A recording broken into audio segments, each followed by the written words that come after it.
Hello, everyone. Thank you for joining us for today's town hall. Before I introduce my guests, I want to say a few things. Black Lives Matter. As a country and in our communities, we are in pain.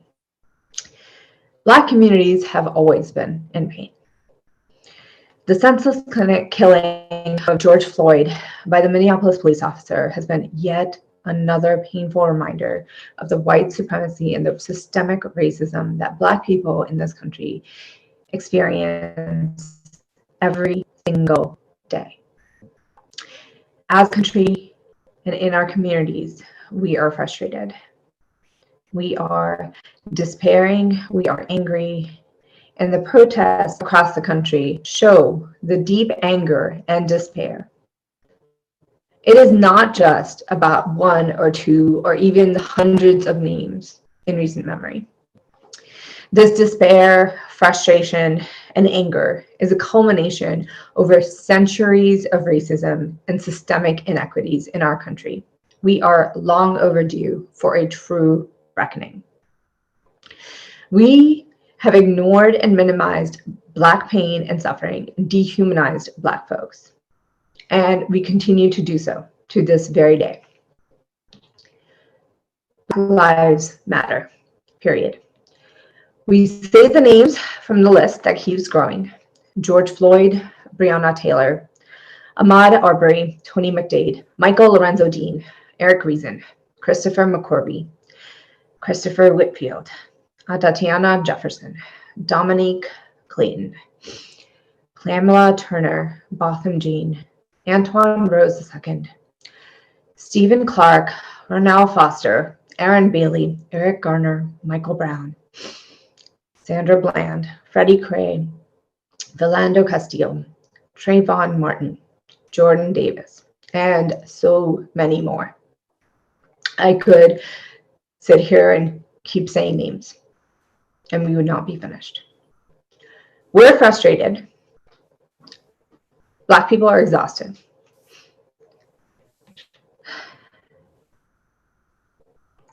This cannot just be Black people's fight. This has never been just Black people fighting. The fight for justice, for reform, for equality, and against systemic racism must be a shared American experience because it is impacting all of us. We must fight together. And it's time that white and non-Black allies, that we take up this fight for challenging and dismantling systems that promote racism. It is our job. We need to start or continue to have uncomfortable conversations in our communities, with our neighbors, with our family, with our children. And we need to practice listening and centering Black voices. We need to cultivate leaders within our communities who will actually represent us. It starts by identifying women and men, especially Black women and women of color, to become the next generation of leaders and policymakers across the board. We need more elected officials who will hold our deeply flawed systems accountable and fight for systemic change. It's not going to change everything overnight, but we need to make sure that this moment isn't one that just passes, that this moment creates real systemic change. All of us need to step up in this moment. So even if you're unable to attend a protest, there's still ways you can help, and we'll be talking about those today. You can donate to bail funds, you can amplify the voices of Black leaders on social media, you can continue to have these conversations with your friends and family, but commit to having real change. And I hope this conversation that we're going to be having today continues. It's just the beginning. It's just part of this truly, what I hope to be a truly transformational moment in our history. So thank you for joining us.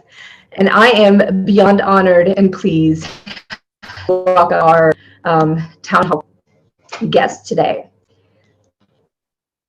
And so we have special guests. We have Cussing Gaines, who we've had before. I think is familiar to all of us, as well as Alicia Colon, who's here as well. We have Cassin is an educator at Hackensack High School. He teaches English, drama, and what I wish I could have taken when I was in high school, a truly transformational course on race and representation. And I hope he talks about that today. It was featured in a cover story this past April, an NJEA review. He's also a member of NAACP. In addition to teaching, Cassin is a writer. His work has appeared in Vanity Fair, Rolling Stone, a ton of other publications. He's the author of several books and is currently writing history centered on the creators of Shuffle Along, which is a 1921 Broadway musical. And it was written and produced by Black Americans that many credit with kickstarting the Harlem Renaissance. So I actually can't wait to hear more about that as well. Alicia Colon, she's a community organizer. I'm so pleased to have you here with us as well.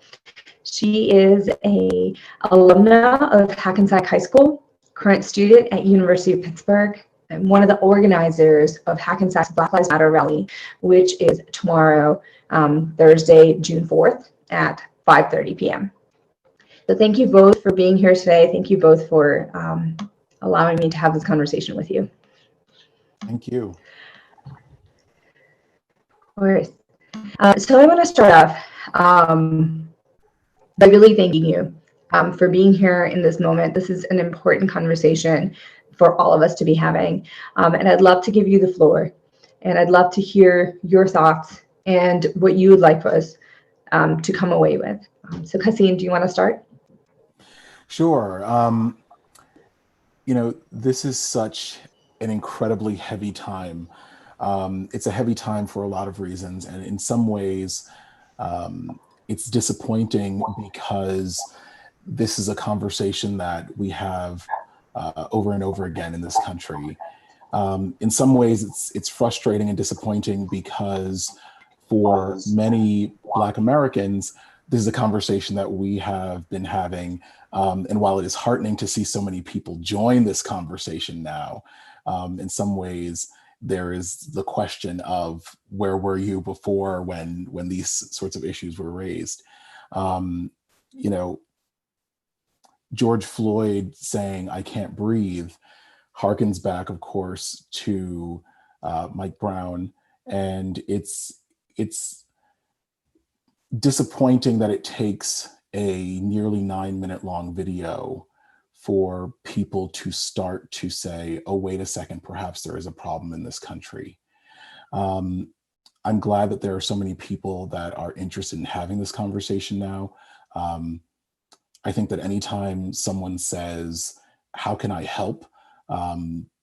If you feel like you have something to offer, you should try to, which is why I was glad to participate today.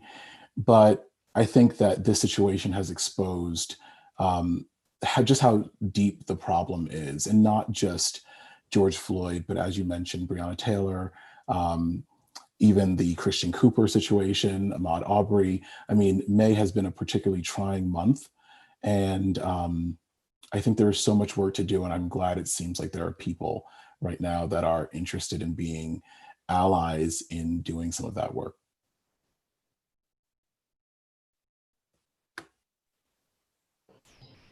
I appreciate that, Cassin. And I hear you on where were you before. So thank you. Alicia, would love to hear your thoughts as well. Yeah, to be very honest, words have been hard lately. Forming thoughts, forming any type of opinions.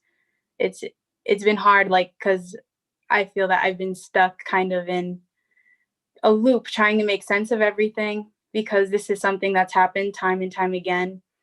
And when it gets to, and it's gotten to a point with the reaction of our leaders as well, that it's truly blown me away, that even though this is something I've been aware about for so long, that the reaction of our leaders just astounds me. It it really puts me in a place where I think of, where are we right now? Where is our country headed to? And I do appreciate allies as well coming forward to speak up, stand up against this. But it's a process too, and it's a process that I know members of our community here in Hackensack are going through as well. I I just graduated last year from Hackensack High School, so I'm very in touch with students that still go there. And I could see from their social media posts, I can see from their messages to me that they're angry, that they're hurting. They really want to feel like they're being heard, like they're being seen. And that's really why I organized the rally as well, because I know how I'm feeling. I can't imagine like how other members in our community must be feeling, like the frustration with this happening over and over again. I'm 19 now, and a case that really changed my life when I was younger was Trayvon Martin. With Trayvon Martin's case, a lot of students now grew up hearing about that case. They know that case. They watched it. I watched that trial every day when I was younger. It truly opened my eyes, and it started me on the path to thinking like there are things that aren't right in this country that need to be dealt with, and there are things that are not right in how people treat each other that need to be dealt with. And it's 7 years later, and there really hasn't been any drastic change. And that's an issue that I'm really working to address in myself, in my life, in my family. And I hope to gather others in that like journey to this new America we're trying to form.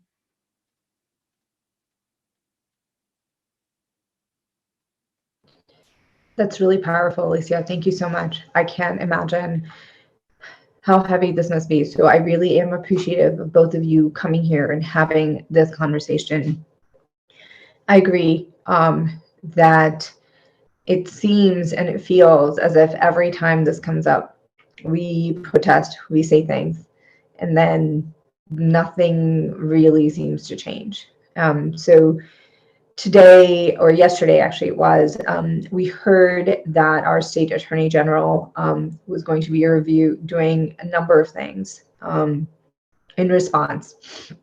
And one of those was to review the excessive force policy. What was and while I thought that that was a good step forward, completely necessary, what was shocking to me was that it apparently hasn't been reviewed in 20 years. And what was shocking to me was that I didn't know that. So there's a lot of work to be done, right? So we can all talk about police brutality. We can all condemn it.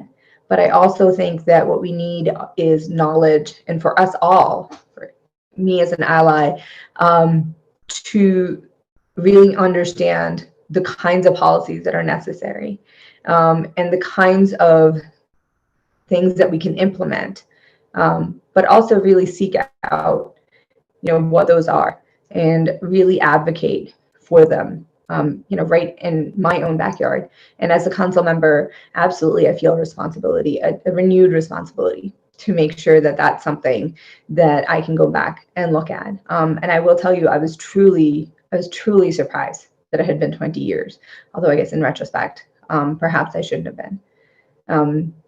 So it gives me a little bit of hope that these are the kinds of things that are at least coming out. And I'm wondering whether, Kasim, you spoke about at the beginning about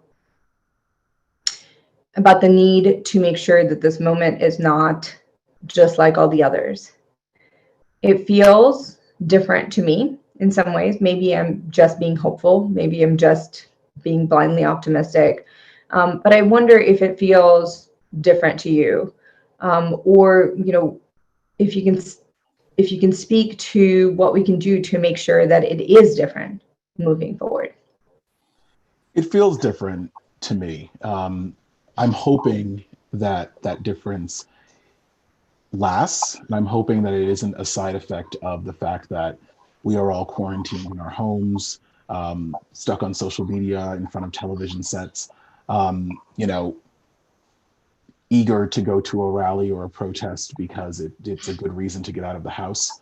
Yeah. And I think people are well-intentioned genuinely, but I think one of the things that always strikes me is how difficult it is for people to empathize unless they truly have had a personal experience. I wish that wasn't the case. I wish that it wasn't that hard. But you know, one of the things that really is so terrifying to me is the situation with Christian Cooper and Amy Cooper. I think is particularly profoundly scary to me, and the reason is it's one of those things that I think on paper is very hard to prove that there is an injustice there. If you don't have the audio, if you don't have the video, if you're just retelling that story, there's nothing that sounds particularly offensive about it. It's hard to prove. It's he said, she said.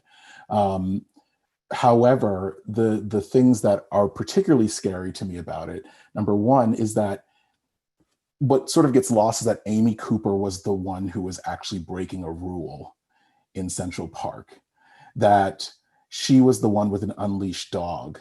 And when asked to comply to the rule, her response was, I'm not going to comply to the rule. And in fact, I'm going to weaponize the police against you for the injustice that's being done to me of asking me just to follow the rules. And for too many people in America, they don't have the luxury of not following all of the rules. Even when you follow all of the rules, that still is not enough to insulate you from racial injustice, from systemic racism.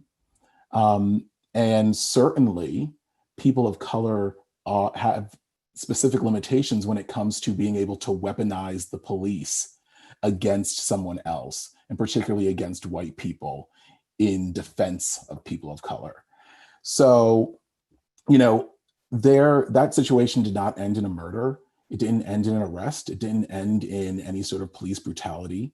But too often, that is the kindling that exists before any of these other situations come to be. And so I just hope that as we continue to hear these stories and as we continue to share these stories, what I think can really help make a lasting change is not just listen to these stories, but also to reflect on why this moment feels differently, why it's taken so long for some of this to set in, why there was disbelief before, or perhaps not disbelief, but perhaps I believe you, but, you know, and then fill in the blank after that.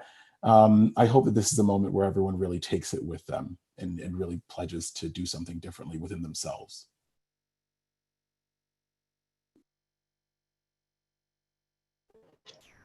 Alicia, does this moment feel different to you? To me, it does feel different. I can tell from the things that I'm seeing on the news or on social media that there are a lot more non-Black allies coming out to support. And I can tell that a lot of people that weren't speaking up about this before are starting to now.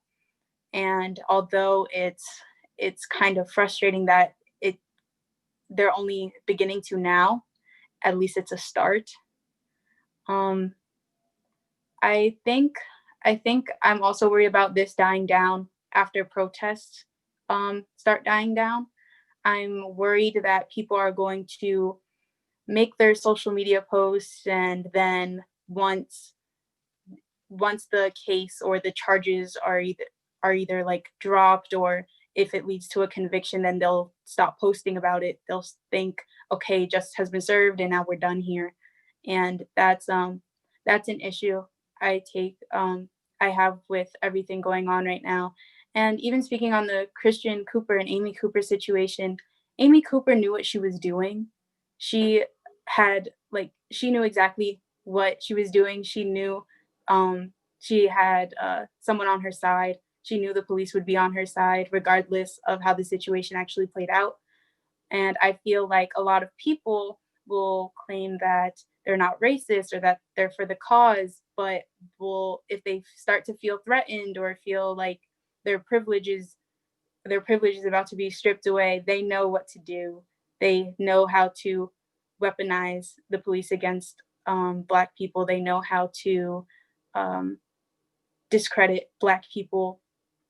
And a lot of people that are posting now will resume that way of thinking, will resume making those choices in the future if we don't continue pressing the situation, this issue, because it's not just with George Floyd, it's not just with the recent murders, it's not just like one issue, it's not one occurrence. This is going to keep happening if we stop talking about it, if we stop fighting against it. This is going to keep happening if we only choose to see this as one occurrence, because this has been happening for years and years, and the excessive force policy hasn't been reviewed in 20 years.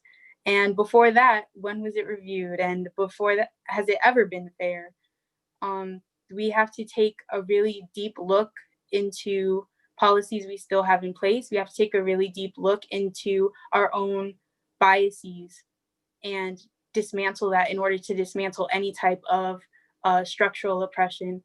And that means that we have to keep having this conversation, and it can't die down once the protests start fading out. Yeah, I appreciate that. And speaking of the Amy Cooper and Christian Cooper situation, I think one of the things that you both highlighted was the fact that it's so easy for non-Black folks, particularly white folks, particularly white women, to weaponize police. And I think that there have been conversations, right?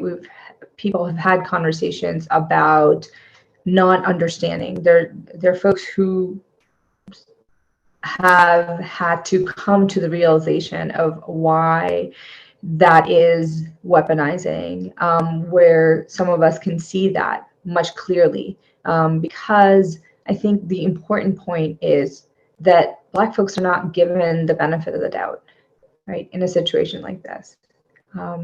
Police are not safe. That the whole reverence for police, and I will say that, of course, in general, we understand they're there to protect, but who are they protecting? And what are the systems that are set up what are the systems in terms of implicit biases, in terms of racism, that are set up that will end up weaponizing police against Black folks? And I think this is something that has come up over and over again. And I will say that the reason this feels a little bit different to me is that I see a lot more people having conversations, and I see a lot more non-Black people having conversations, explaining this and trying to at least communicate in their communities about why this is racist, about why this is not just Amy Cooper being somehow mentally ill, and why anxiety is not an excuse for racism, and why that is absolutely not the worst thing that you could be called. The worst thing that could happen is what could have happened with Christian Cooper, or that has happened with George Floyd. And I think, and I hope that non-Black allies continue to take up this fight and continue to having these conversations, because I think it's our problem. Racism is not a Black people problem. It's the problem of white folks. It's the problem of the majority. And I think that it's about time that we take a lot more responsibility for it. And so we have a question from Chris, I believe. Chris is watching on Facebook. Thank you, Chris. And he or she asks, where or who does the social reform start with? So I will say that from my perspective, social reform starts with all of us. It starts with me. It starts with self-reflection. It starts with folks who are not Black stepping up. It starts with having communities and then demanding better. And for me, as an elected official, it's demanding better of your elected officials. It's asking them the hard questions. What are you doing? What are you planning on doing? Have you thought about this? How is this affecting our community?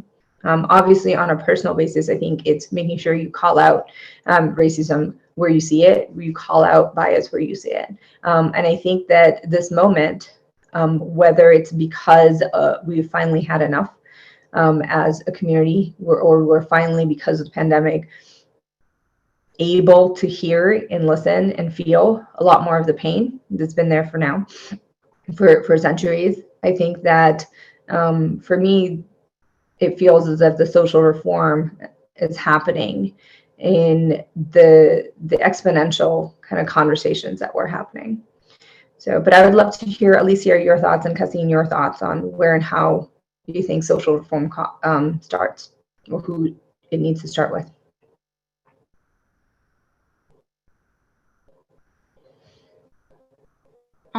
I think I agree with what you said, how it starts with all of us.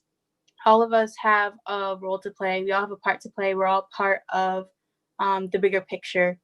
We're all in the society together. So if we really want something to change, we have to make it change. And it can't be one group working for a system to change for all of us. It has to be all of us.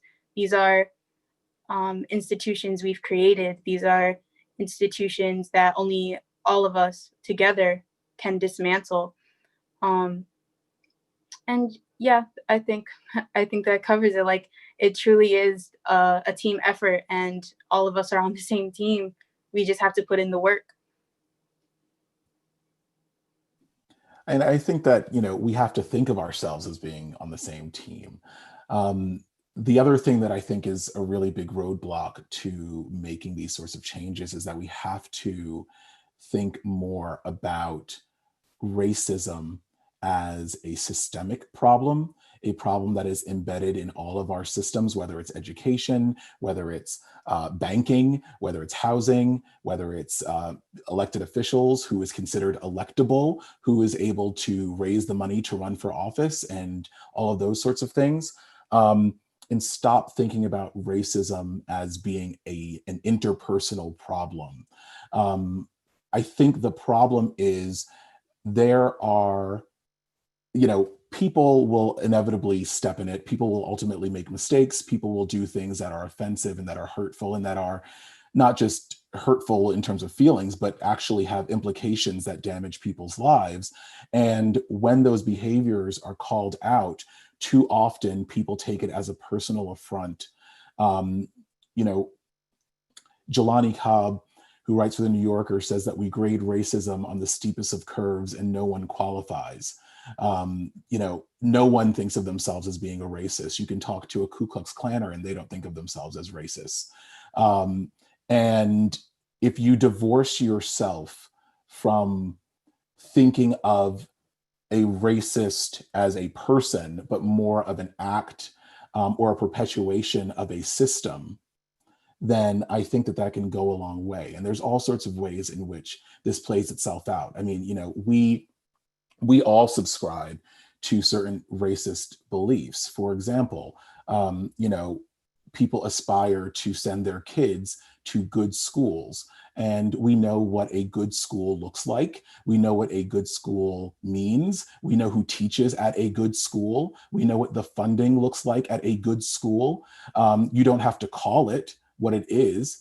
We know what a good neighborhood looks like. We know all of those sorts of things. And literally, we can quantify goodness by the population of white people that partake in a sport, an activity, a certain neighborhood or something like that.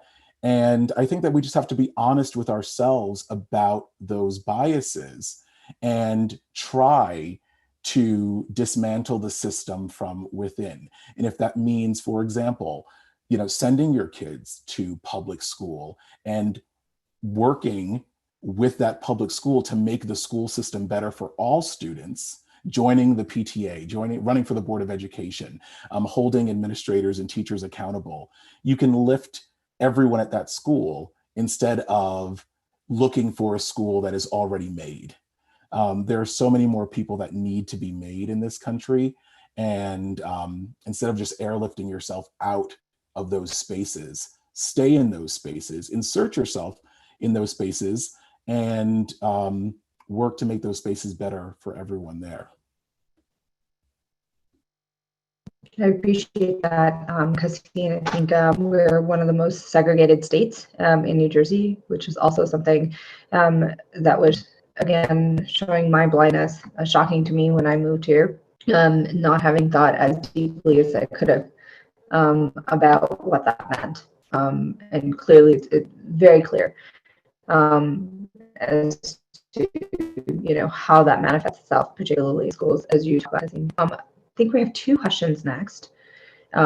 We have a lot of them on chat as we have them coming in. So let me see if I can get them going. So Maxine on chat has asked, what sort of individual action can we take to make change happen ASAP? Basic question is a corollary to that. Can we make change happen ASAP? So if you have a couple of things that you can share about what you think is individual action that you can take, love to hear it.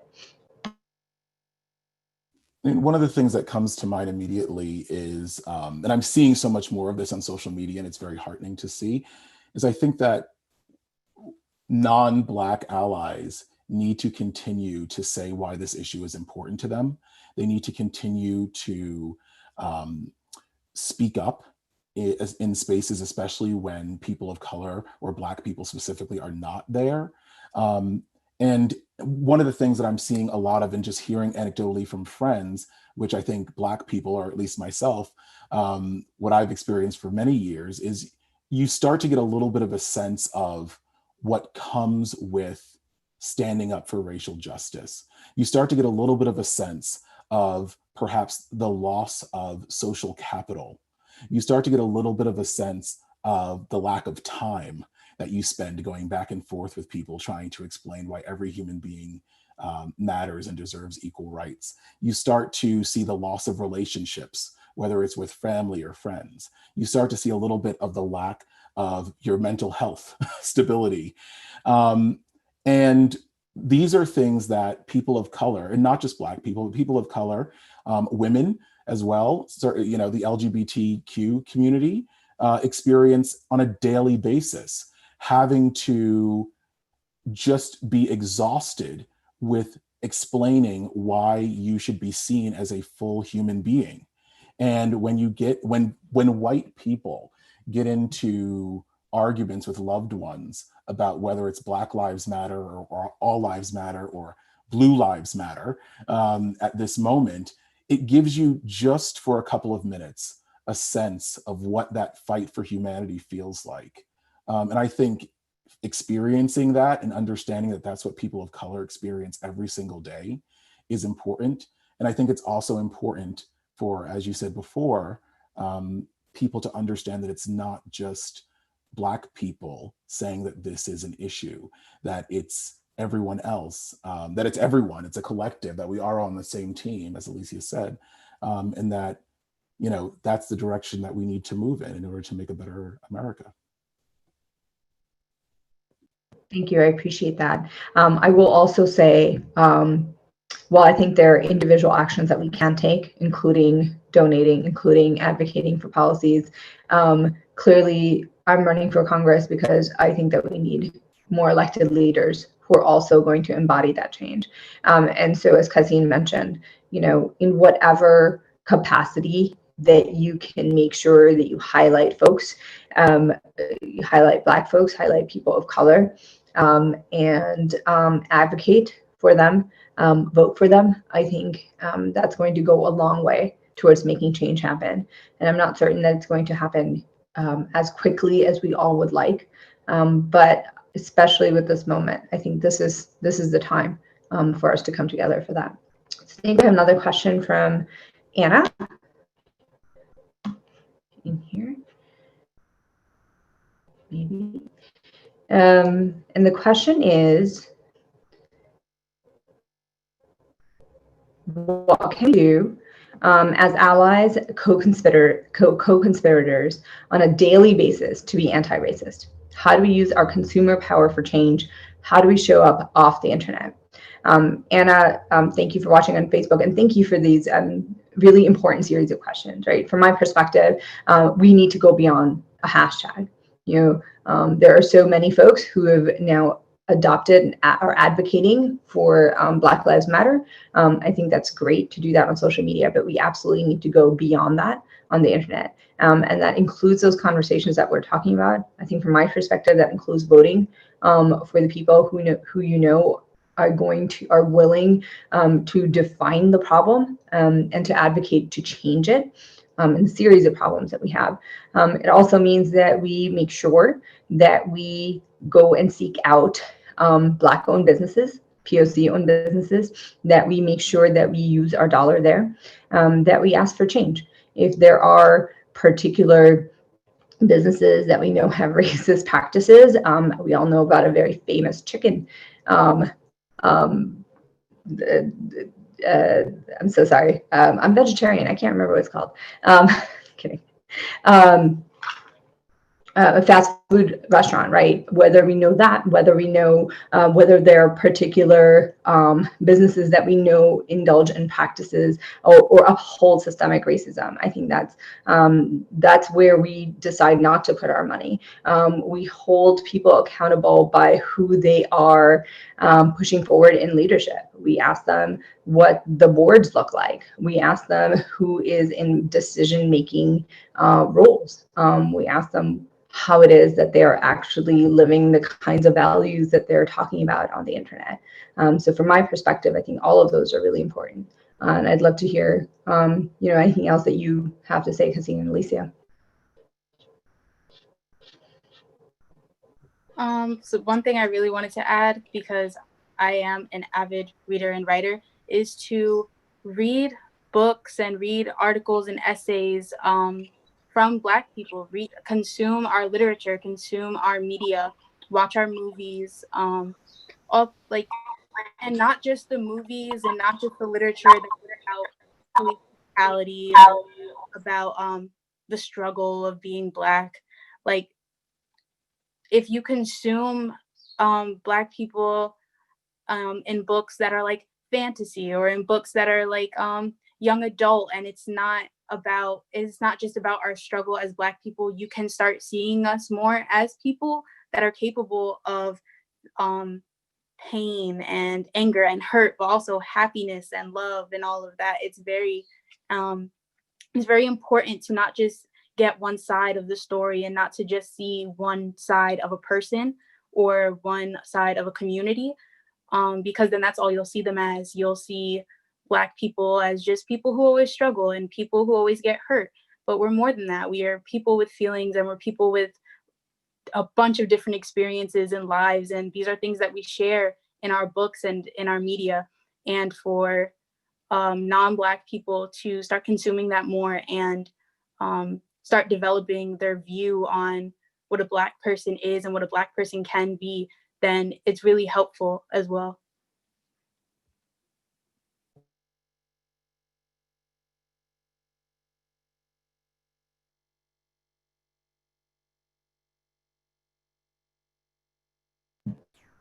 I appreciate that. Thank you so much. That's, I think, really important, because I read a lot as well. And I think one of the ways of delving into somebody else's mind and world is exactly in that way. It's one of my favorite ways. And for those of you who are on social media, follow Black Twitter, follow it, but, be quiet, just listen.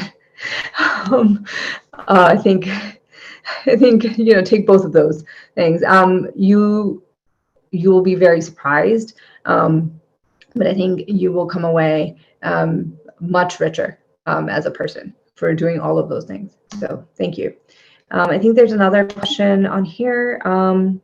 So question from Richard is, what do we do to make change And what actions do we take when our leaders are not willing to lead and recognize that a problem exists, but instead bring military, etc., to maintain their rule? Where the president would be out there among the protesters asking to maintain their rule, asking, where they want us to start. So, yeah, what actions can we take as people? Kasim, do you want to take that? I mean, it's just insane. I mean, the thing that I can't stop thinking about is the stunt that the president of the United States pulled the other day with his Rose Garden address, and to watch it live actually was unbelievable. And I think it's important that everyone understand that what the president of the United States did is exactly what Amy Cooper did. He fabricated an uprising, a riot, literally fabricated a riot in order to have a split screen where he can talk about the need for the military to come in and deal with a problem that was just manufactured out of thin air. Look, I think that there's lots that we can do. We can ask our elected officials to think about the ways in which police are funded, where those resources are allocated.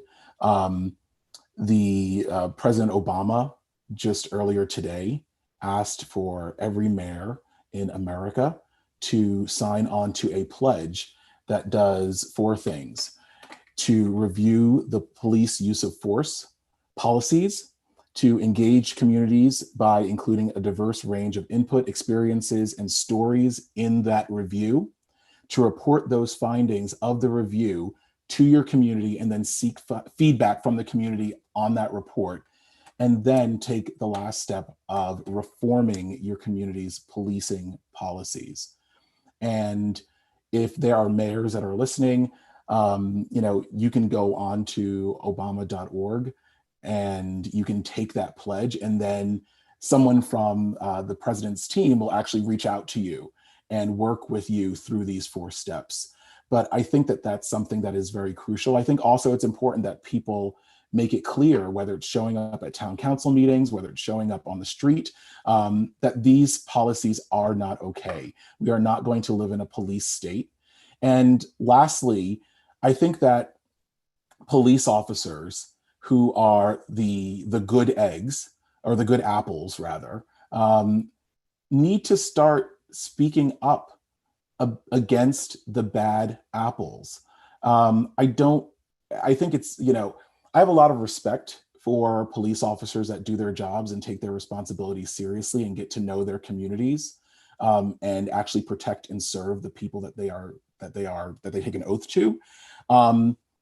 However, what feels empty to me, especially in this moment, is for police officers to be marching alongside protesters. It feels performative. It feels like it's not the right time. That's something that I would like to see off season. That's something that I would like to see at some other moment, especially police officers of color that use this moment to say it's not all police officers that are bad. I think that's not, or, certainly stop the looting and things like that. I don't really think that police officers, especially police officers of color at this point, should be talking to the Black community. I think they need to talk to their white colleagues. And I think that they need to take that conversation inward and make sure that they are doing the work. But the blue wall that goes up doesn't help anyone. It doesn't help anyone. So I think those are some things that we can all do in our individual communities at the local level to push a little bit on that blue wall and make not only life safer for civilians, but also life safer for police officers. Because if there is community trust in the police will find themselves in less precarious situations. I think that's an excellent point, Christine. I would say this, and I appreciate you sharing that.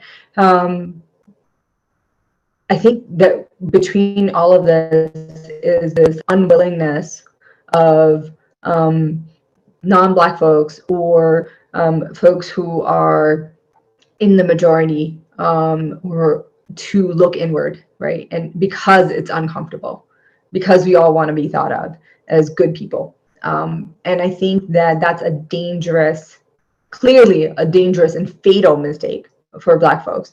But it's a dangerous thing for us as a society to continue to uphold and to continue to safeguard. It does no one any good when we cannot have those uncomfortable conversations, when we cannot hold ourselves accountable, and when we circle around our communities and push things that are frankly dehumanizing under the table, right? When we push things down and pretend that they don't exist. I think that true transformation only comes from the kinds of things that you talked about. And I know as a council member who's been there for 2.5 years, one of the things that we're the conversations that we should have had before that we're starting to have now relate to some of what you talked about, Kathleen, which is, the funding. It's also, there is, we talked about 8 can't wait. So those are 8 policies that can decrease police violence, that have been shown to decrease police violence by 72%.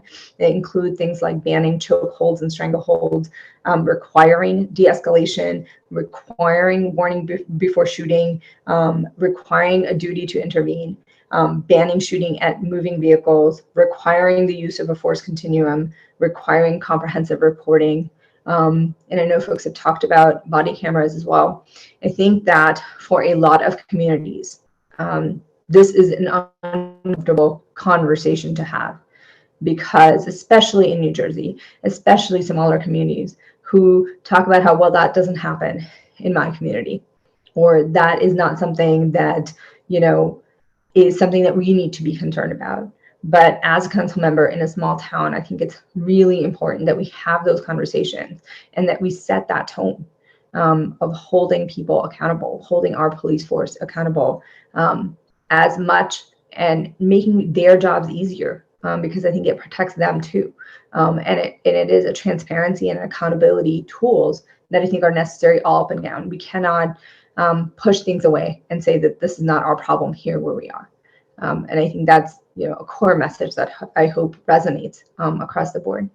And I know Avery is on the line. I think they would like to share their question. Avery? Hi, can you hear me? Okay, great. So I was actually born and raised in New York, but I live here in New Jersey now. And I was just curious if you guys had any guidance or any advice on like where to start looking if you're interested in starting out in getting engaged in civic participation, specifically related to like racial and social justice in New Jersey. I lived in New Jersey for about 3 years now, and before that I was in school in New York City, where civic participation feels a lot more accessible or like known, just maybe because the city is so much more condensed, and like sometimes it can feel easier to identify a community in a place like a big city. But in New Jersey, I feel it's just a little bit different. And I was wondering if you just had any guidance on this.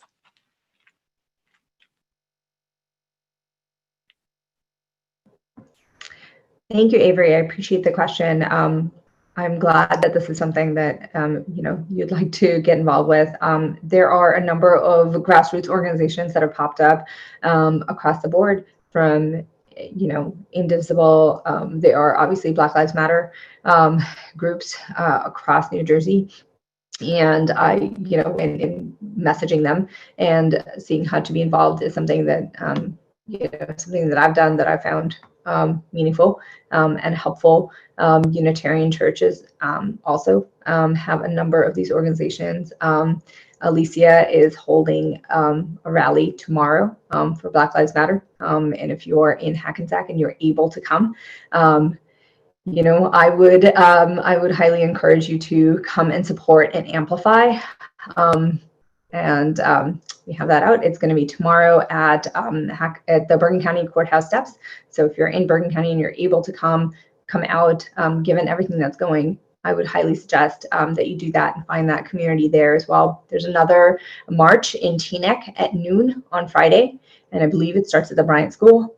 We also have a list of other marches and other events that are happening that we'll throw up at the end on the slide, and you can always go to our website, our Arati for Congress website as well, to see them. But if there are particular organizations that you know of, Cassine and Alicia, that you'd like to amplify, please feel free.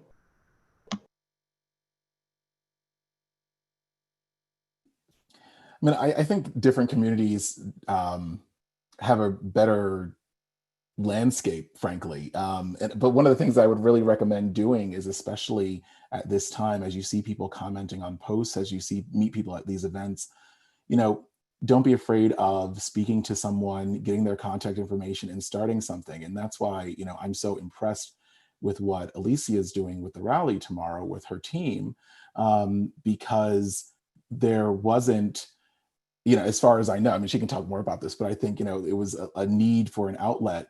And in the absence of one, her and her colleagues filling that vacuum. So I'm interested in hearing a little bit more about what Alicia was looking for and what ultimately she decided, what was the catalyst for her taking action in this way. Yeah, Alicia, please. Yeah, so this wasn't something that I started earlier last week because I think I was still processing the death of George Floyd and the video and everything, which I still haven't watched. I don't need to watch to know what happened. And after processing that and after seeing tweets from our president, I felt a very deep anger and sadness that I know I couldn't have been the only one feeling. You can see it in the protests. You can see it on social media with friends and acquaintances posting how they're feeling online. It made me feel like we really need a spot to gather to let all of this out. We can't hold it inside of ourselves, and we need to feel like if we're going to let it out, that we're being seen, that we're being heard. And I especially felt for the youth because I'm a part of them. I have more access to social media with them, and I can see their posts. And it hurts to know that there are children, Black children, that are hurting now. They're looking for ways to channel their feelings, and so I decided to channel my own into creating a space for them to put their feelings out in the open and to feel like they're being supported at the same time. And this all started just by me messaging Mr. Gaines here. I just messaged him and told him I'd really like to do this. Do you think it's a good idea? I asked two of my best friends, do you guys think this is a good idea? They were like, yeah, of course, we'll back you all the way. And since then, they're a part of our little board of organizers. They're helping out, they're contacting people. We've included a bunch of local community members. We're all Black women. We are outlets for each other, as well as organizers in creating this space for everyone to join us in tomorrow. And if you really want to take part in something, even if you can't find a specific person who's already had all of this experience, if you ask around, if you ask your friends to help you out and to support you, you can still get a lot done like we have this past week. I also wanted to lift up some organizations that are either statewide organizations or just slightly out of jurisdiction, but still organizations within driving distance, certainly, that you can either follow on social media or actively get a part of. The People's Organization for Progress is a fantastic organization based in Newark. I believe they led the rally that was on, I believe it was in March, on Saturday, which got a lot of press coverage and was a very well attended. You were there, Arati, actually. So that was on Saturday, and that fantastic organization. I marched with them at a previous, when we were here once before. The New Jersey Institute of Social Justice is another organization that people should check out.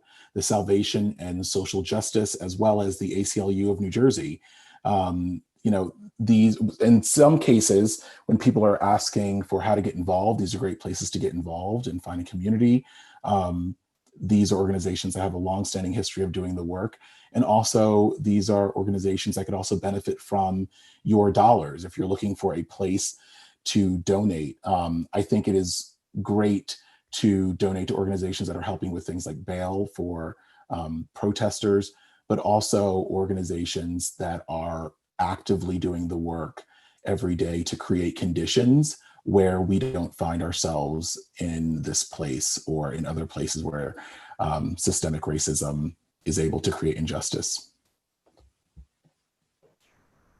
Thank you for that, both you and Cassine, and thank you so much for this conversation.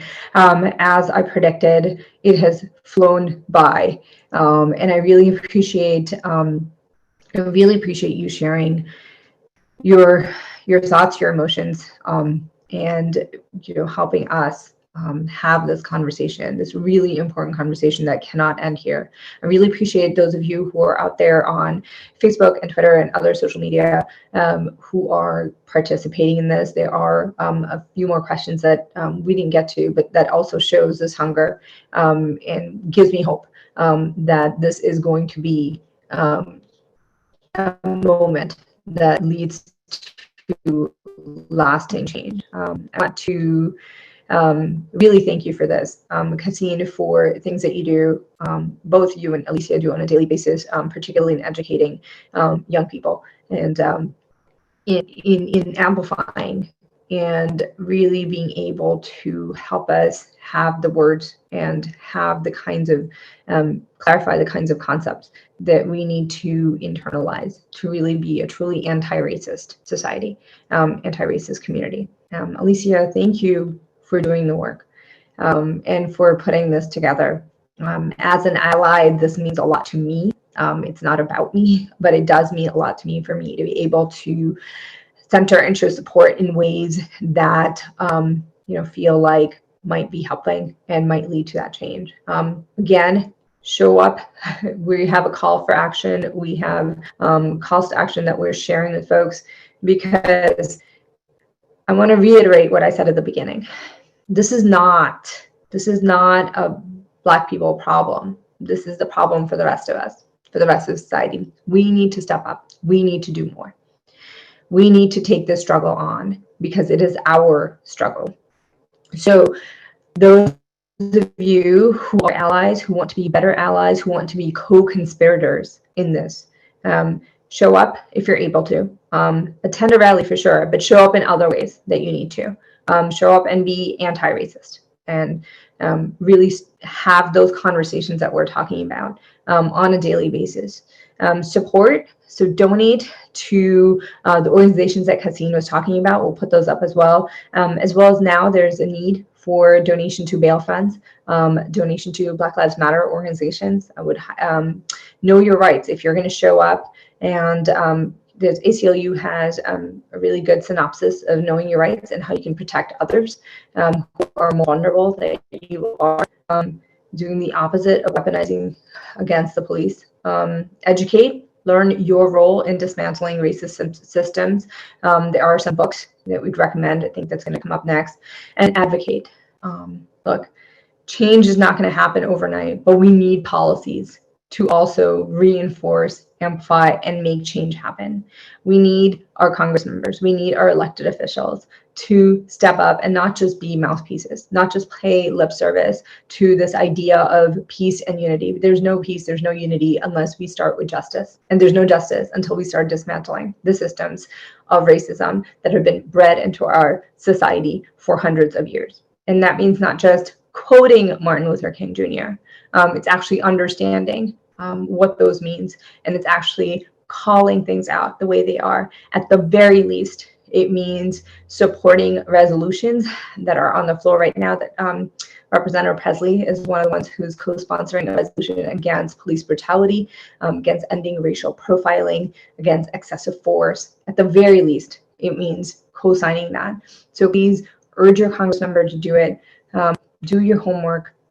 Urge your communities to be anti-racist. Urge your communities to review excessive force guidelines. urge your communities to start having these conversations, even if you don't think this is a problem that is occurring in your community. Cassine and Alicia, thank you so much.